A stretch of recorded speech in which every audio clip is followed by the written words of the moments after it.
This is to check if a ball joint is worn.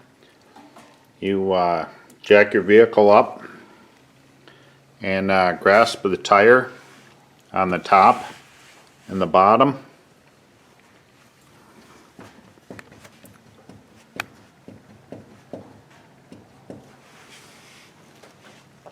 And you can see there is some movement down there. That ball joint is bad, and we're going to replace them. This video is showing how to replace the upper and lower ball joints. This vehicle happens to be on a Chevy Trailblazer, a 2005 model. First thing you need to do is remove the center cap. If you do not have the assistance of air tools, you'll need to break loose the tightness of your lugs, as well as your axle nut here on the front. You need to apply your parking brake and block your rear wheels, jack up the car and place it on jack stands, and then we'll remove the tire. Now we can remove the tire.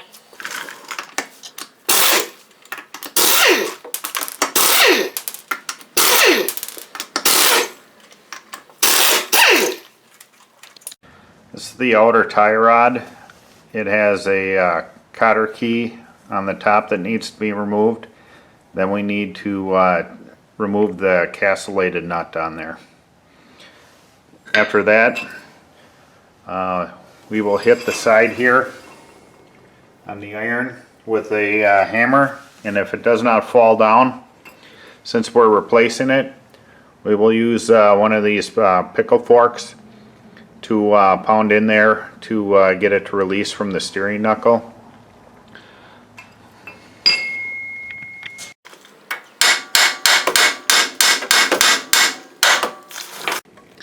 Want to remove the caliper bolts.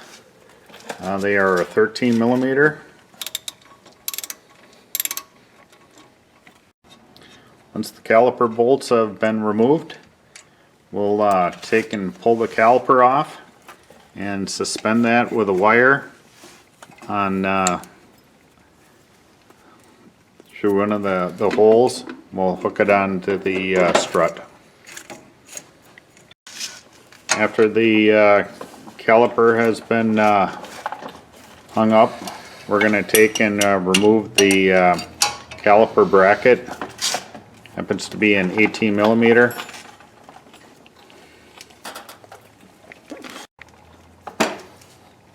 They're a little tight. You may need to use a breaker bar for extra leverage.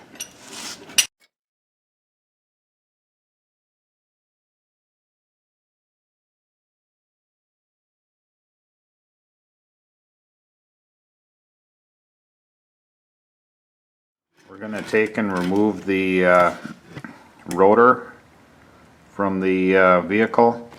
There happens to be installed at the factory a couple of little goofy looking nuts that we need to remove that hold the caliper, the rotor to the studs, and they are not necessary. It's just to ease in the assembly of the vehicle.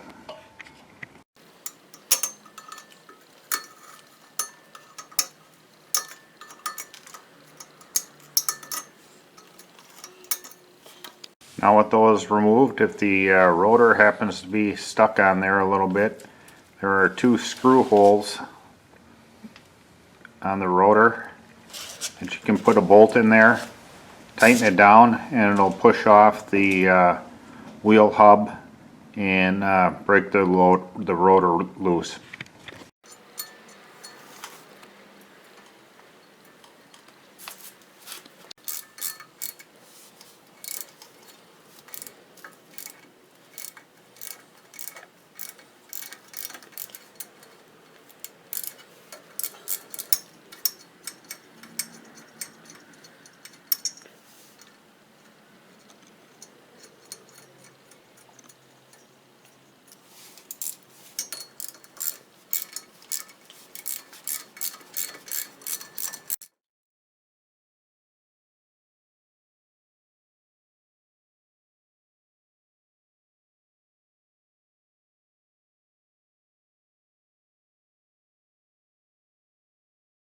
We'll need to take and remove the axle nut on here to facilitate removing the steering knuckle to replace the lower ball joint. However, if you're just replacing the upper ball joint, you still need to remove the spindle nut here. If not, you need to take and remove the axle from the transmission to have enough room to get the the ball joint off the top, and it just seems to be a little bit cleaner just to take the axle nut off. Happens to be a 35 millimeter.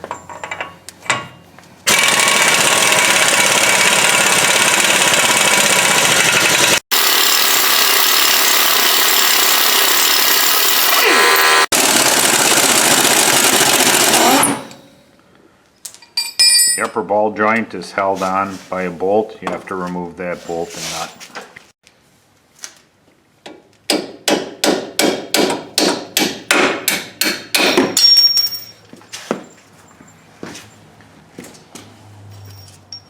Once the bolt is removed, you have to push the axle in a little bit. That'll give you some room to wiggle it off the top. You can, if you don't have the assistance of air tools, you have to take and put a block of wood on the end and pound it in a little bit.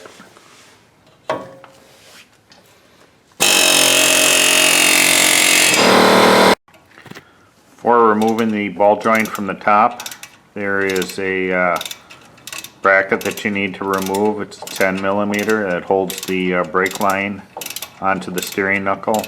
There's two 10 millimeter bolts on that.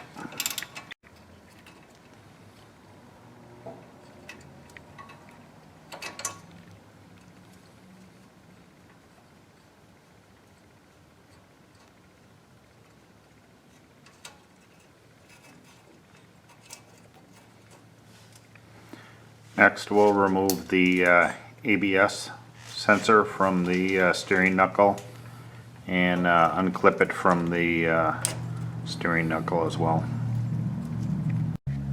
The ABS sensor is held in by a 5 millimeter hex key.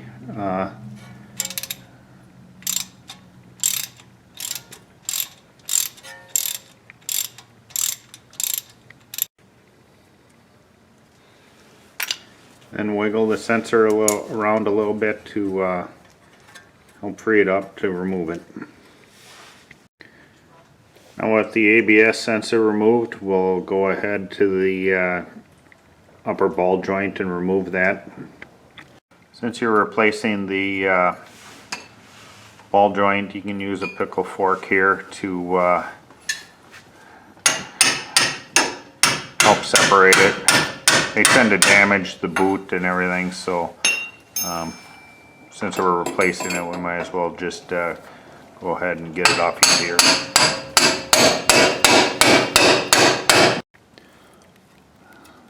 The reason we're replacing this ball joint, it wiggles around very, very easily. It's wore out. It should be really stiff to move, brand new.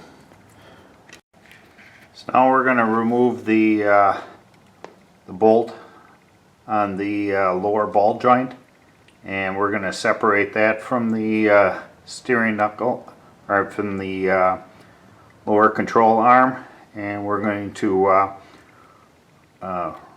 remove the steering knuckle. Now with that nut removed on the lower ball joint, we'll just take a pickle fork and knock the steering knuckle free from it. You want to be careful when you knock that loose. If the upper ball joint is off, the entire steering knuckle will fall down. So you might want to have somebody hold it. And now we're going to remove the lower ball joint. But before you do, you need to jack up the control arm and support it, because that's the way the ball joint is going to be forced out. This lower ball joint happens to be the original to the vehicle, It does not have a retaining ring on here. If it has been replaced before, it'll have a retaining ring. This right here has a flange that needs to be cut off before we can push it down. So we're going to take an angle grinder and cut this little flange off and then pound that out. Please wear eye protection when you're doing this.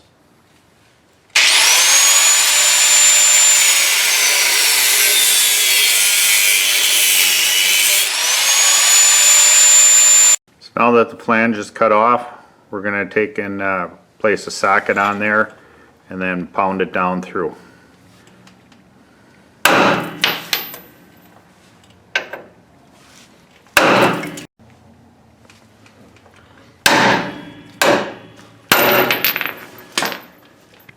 Okay, we're ready to put the ball joint in.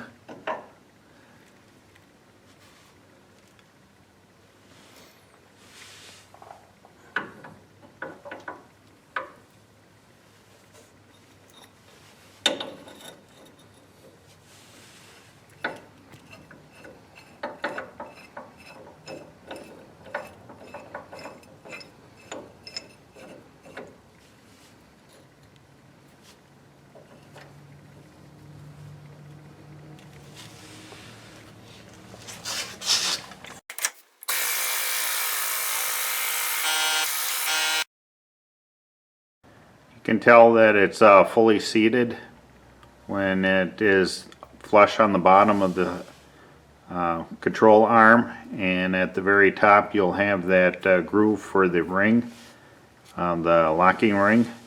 You'll need a snap ring pliers for that, and please wear eye protection.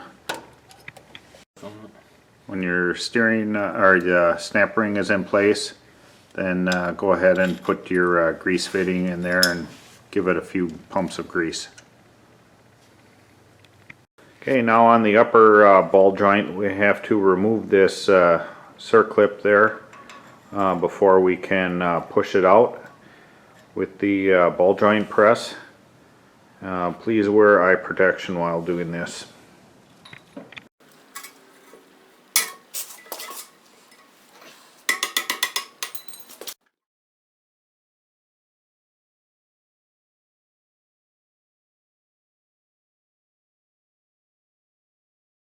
Okay, we're installing the new one now.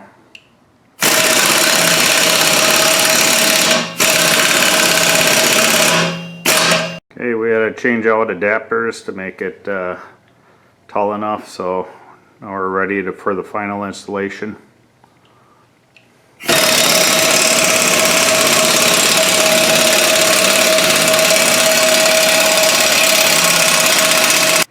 Now that the ball joint is fully seated, now we'll install the snap ring.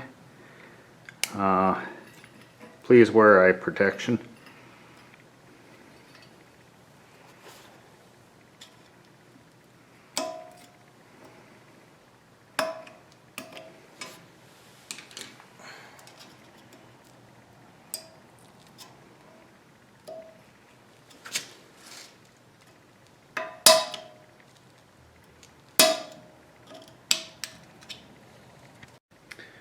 And there is a grease fitting on the bottom of the upper ball joint as well, and we'll install that, give it a few shots of grease before we put it back on the vehicle.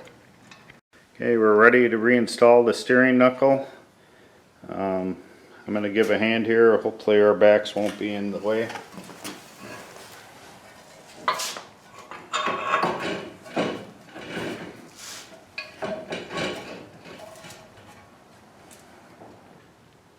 Now that we have the bottom ball joint threaded on, we'll go ahead and install the top one, and may have to push the rubber boot back a little bit to get it to fully go down, and that's where the bolt goes through to lock it in.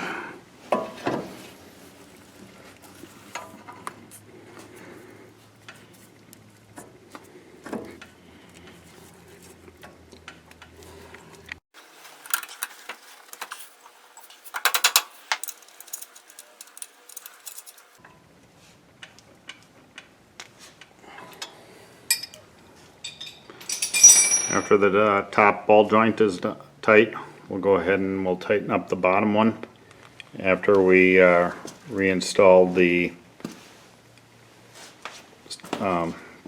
tie rod end.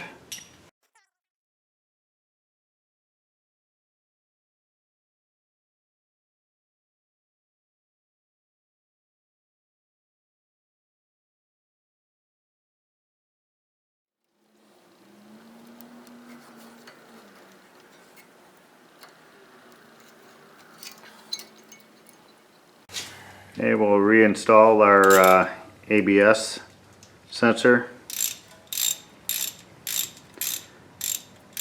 Then we will go ahead and put the brake line bracket on and clip the sensor wire to the steering knuckle, and then we're ready to torque the bottom ball joint and place the castellated nut on the cotter key and the castellated nut.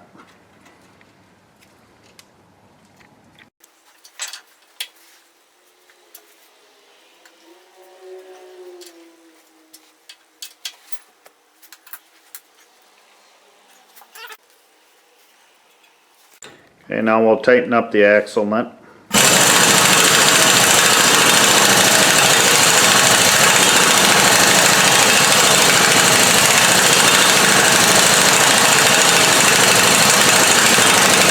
Now we'll reinstall the rotor.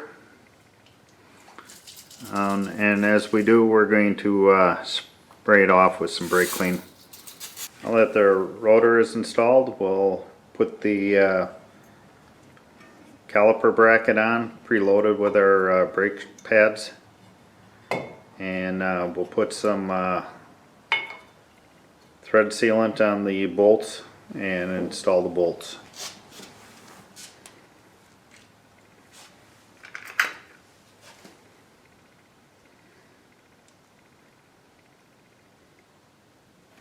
Okay, now we will take the wire off of the caliper. I already tightened up the cap for the brake reservoir, and we're going to put a little thread locker on the bolts and reattach the caliper.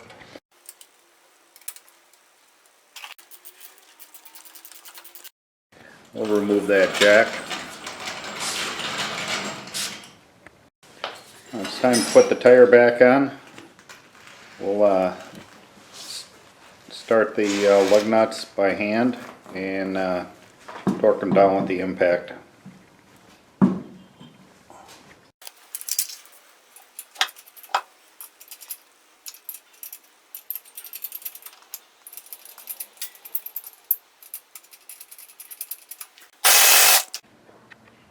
Now that we replaced the center cap here, we need to pump the brakes a few times to get the caliper to expand, and we're all done.